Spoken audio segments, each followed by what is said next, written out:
Welcome to Media 255, and today we're gonna look on how to refill fire extinguishers, specifically a powder type.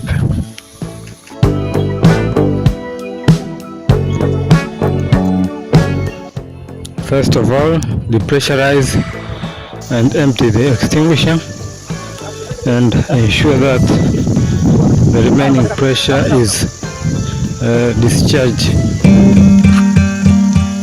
Carefully open by removing the valve assembly.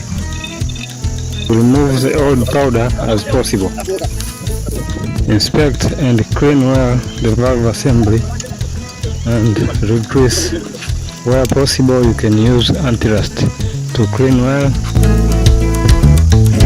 and use funnel to refill the powder. Reassemble and pressurize using suitable gas, usually nitrogen. Then you can do a leak test.